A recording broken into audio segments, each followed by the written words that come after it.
Hi everyone and welcome to my channel.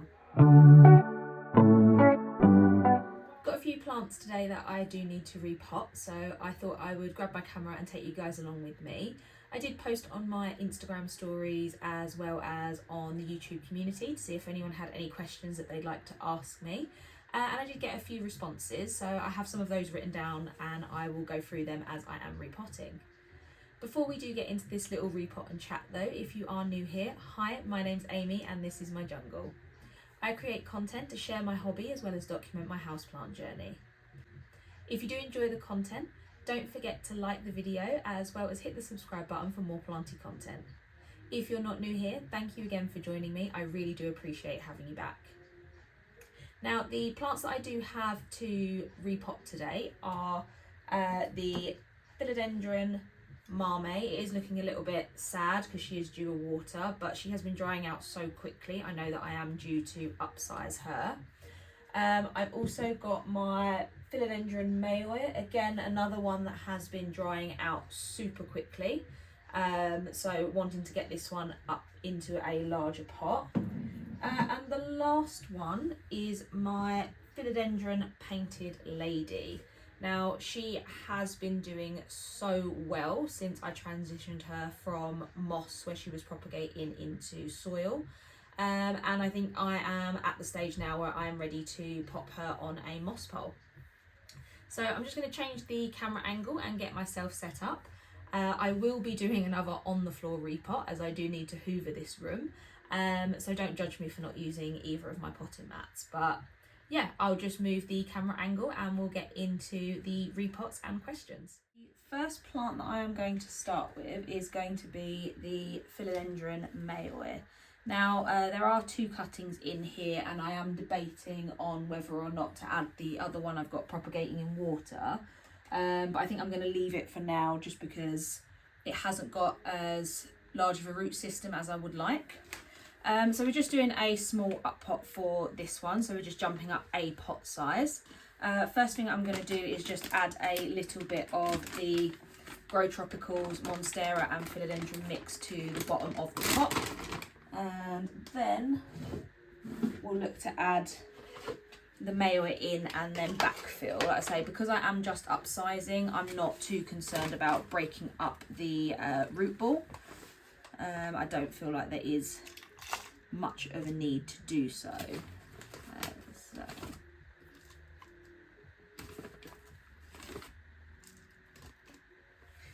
So we'll go with the first question. The first thing I was asked was, how long have you been keeping plants? So I started my houseplant journey probably in 2019. I'd started to get a few houseplants here and there. And then, yeah, I guess COVID hit and that interest sort of exploded. I mean, the fact that we could only really go to garden centres and things like that to pass the time meant that, you know, spending a lot more time indoors, showing more interest in sort of different plants that I could collect and, you know, just trying to greenify my space and give myself something to do. So that's probably where the obsession started. And then, yeah, like I say, during lockdown, it just kind of exploded.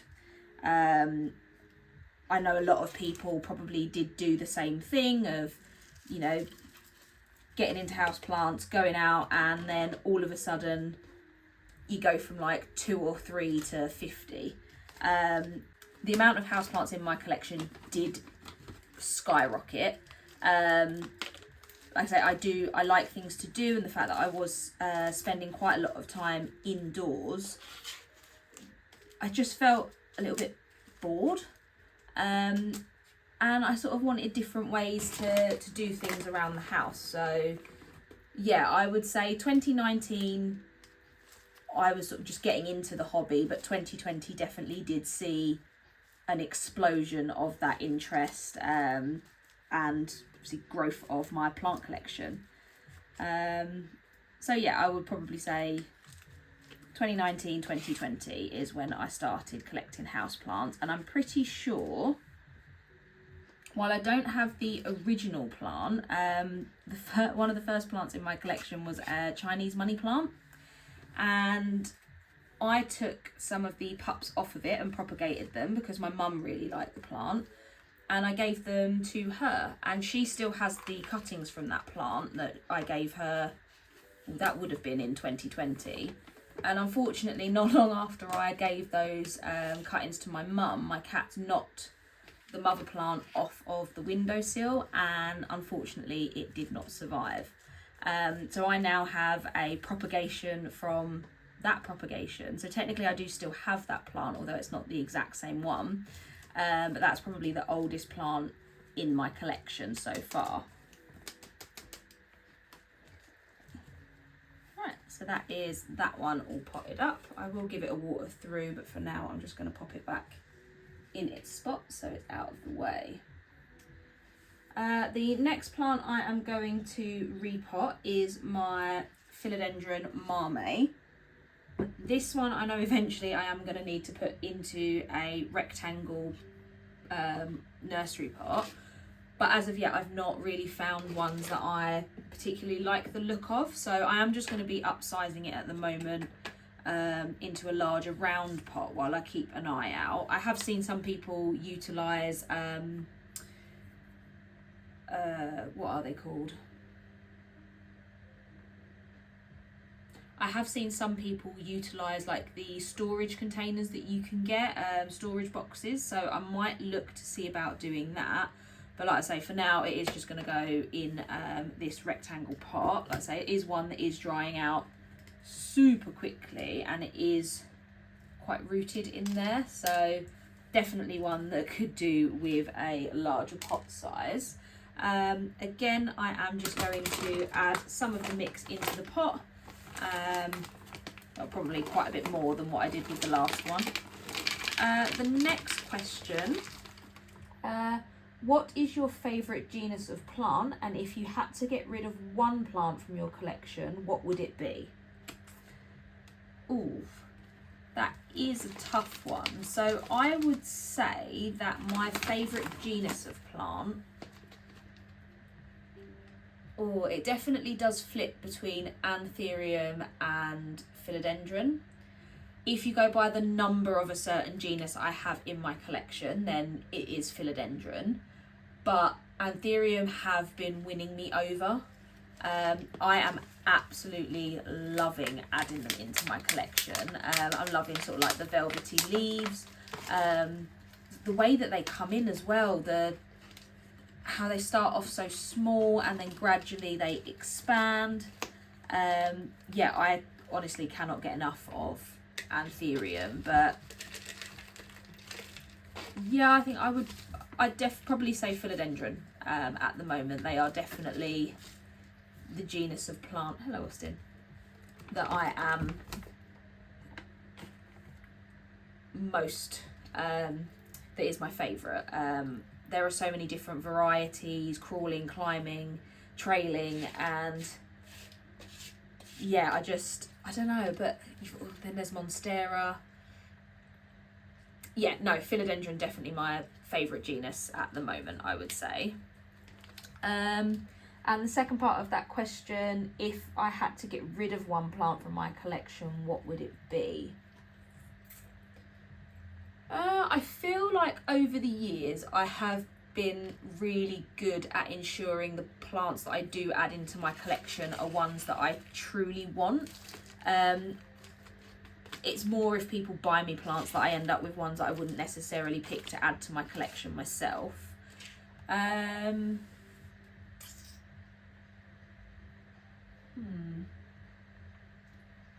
Having a quick look around, I would probably say the plant that I would get rid of from my collection.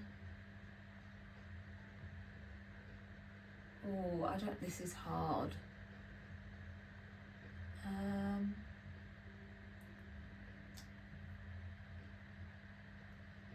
Probably my Rhaphidophora decursiva.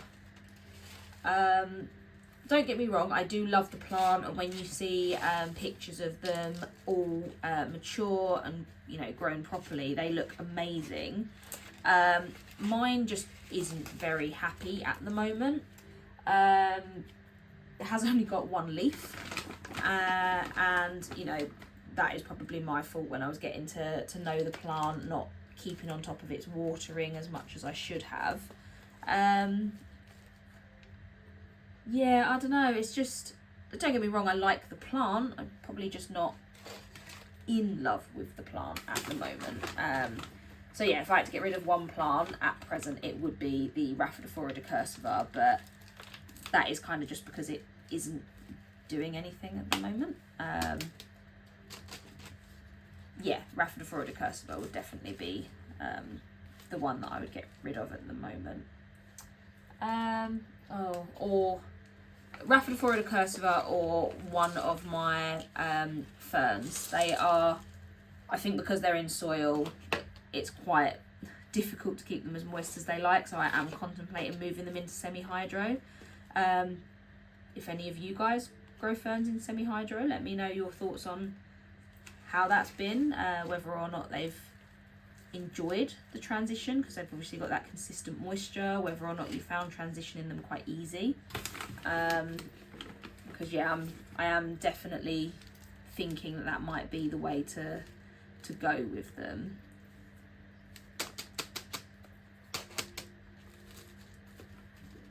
Okay. So just fill in these last little bits here.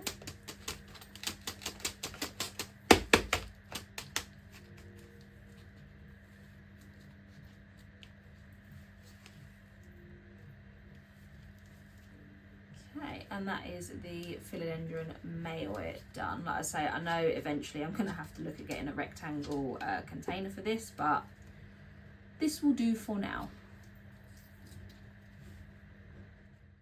And the last plant that I am going to be repotting is going to be the painted lady.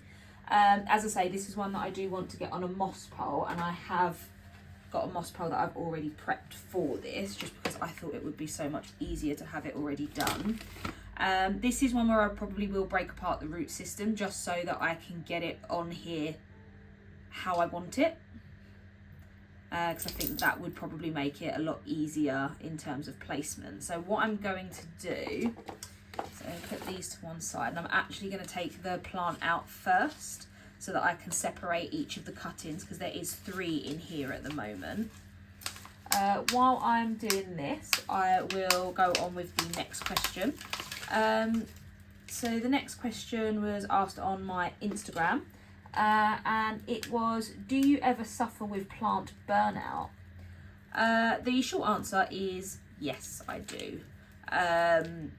Sometimes I do find that I'll get to a point in, you know, my plant care where I have put things off and put things off and put things off and put things off, and then I've got a list as long as my arm that I have to get through, and that can be quite overwhelming at times, especially, you know, when you're working a full-time job, got dependents such as my animals, they obviously take up quite a bit of my time as well. I've got other hobbies that I do outside of plants. I have a lot going on outside of my plant care, so sometimes it can be when I have like a day off and I've got, you know, 150 plants that potentially might need watering, or moss poles that need topping up, plants that need repotting. Sometimes I do just want to shut the door and not look at them. I have found, though, to combat that, what I have been doing is trying to do a little bit of plant care each evening. So, you know, making sure I'm, you know, checking my moss poles on certain days during the week to see whether or not they do need any extra water. Maybe wiping down plant leaves here and there if I'm sat in the plant room watching a YouTube video.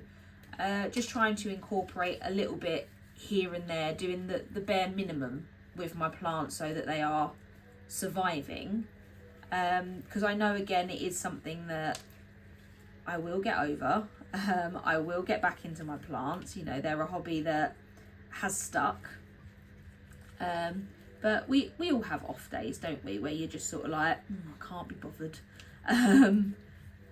So yeah, I think everyone at some point will suffer with some form of plant burnout, especially when you have larger collections, because it can just get a little bit overwhelming every now and again. And I think that it's okay to put yourself first and say, do you know what, today I'm just going to do the bare minimum and I'm going to chill and look out for me. I used to feel really guilty if I didn't do stuff with my plants, if I decided that, you know, I wasn't in the mood to water or, you know, repot or anything like that, and then I'd psych myself up and be like, oh my god, but then I've got this that needs doing, I've got that needs doing, I've got, and I'd just get so overwhelmed. And at the end of the day, it doesn't matter. You know, I don't want to fall out of love with the hobby, so I've just had to sort of come to terms with the fact that there are going to be days where all I want to do is sit in front of the telly, not think about what plants need watering or anything like that, and push it out the back of my mind. The plants will still be there tomorrow, and, you know, I might have a little bit more get up and go. I will say, however, that since starting this YouTube channel and talking about my plants and sharing my plant journey online, I have found I've not really suffered as strongly with plant burnout. I get quite excited to, you know, get the camera out and film what I'm going to be doing with my plants on that specific day, or you know, sort of planning out the videos. I think it's because I'm able to be creative that I'm quite enjoying that. So that's them now on the moss pole. I'm just going to fill the base of it with some of the substrate, and then we'll look to upend it into the pot that it is going into. But yeah, so in answer to that question, it's a bit of a round the houses answer. Yes, I do suffer with plant burnout, and like I say, to combat it, I'm not hard on myself. I accept that there are going to be days where I don't feel like doing as much as I normally would, and that is okay. Trying to do just a little bit here and there, doing the bare minimum until I feel like I'm ready to jump in and crack on with, you know, however many tasks I've got to do. I also find that making sure I do a little bit here and there every sort of after work and stuff just means that when it comes to the big jobs, such as my like repots and things like that, I don't feel as overwhelmed because all of the smaller stuff has been done. I'm not thinking, oh god, I've got to repot this plant, and then I've got to water this one, and I've got to top up the moss on that moss pole, and blah blah blah blah blah blah. So yeah, I think just not being too hard on yourself and doing what you can. At the end of the day, that's all we can all do throughout our lives, is do what we can. Okay, so I'm just going to add the pot.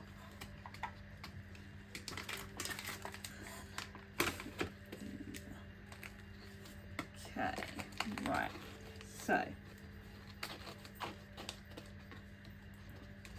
that's her in. Now all I've got to do is backfill. So I'll move on to the final question. So this one is, how do you cope with watering plants when going away on holiday? Do you have any tips or tricks for making sure your plants stay moist while you're away? So when I do go on holiday, I don't get anyone in to water my plants. The most that I have done with my carnivorous plants is I have actually taken those round to my mum's and got my Nan to keep an eye on them while we've been away, just because they are ones that do require more consistent watering. Some of my plants are in semi-hydro, so again, I haven't really got to worry too much. Make sure the reservoir is topped up and they're generally then okay until we do get back.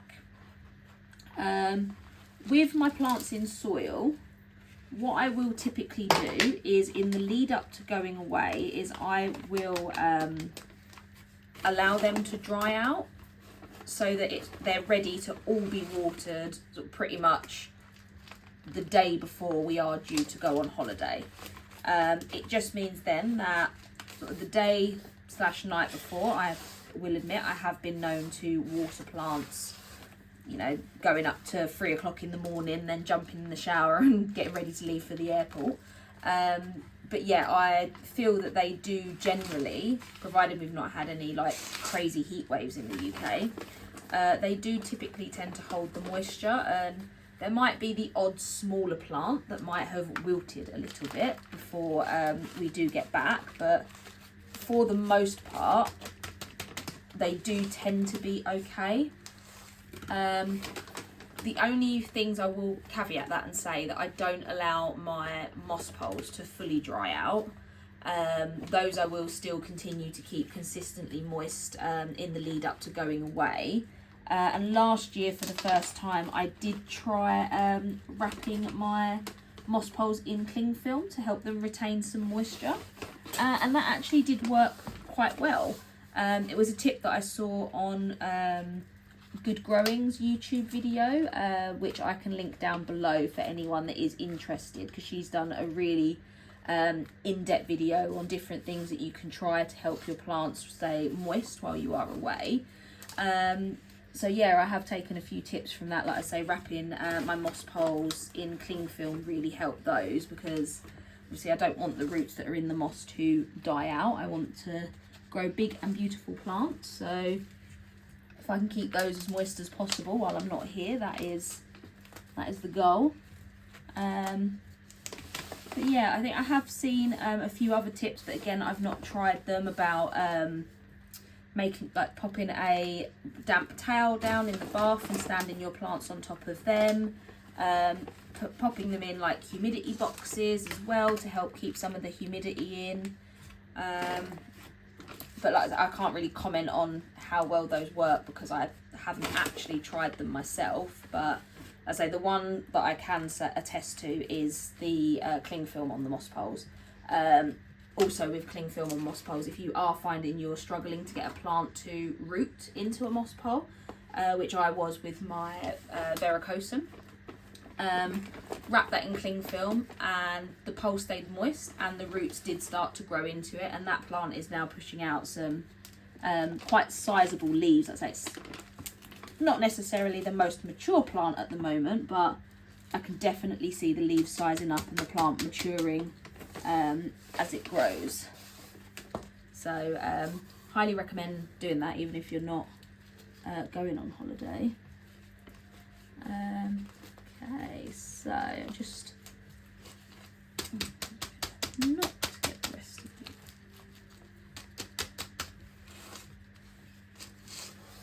Okay. And that is the philodendron painted lady, all potted up and added to a moss pole.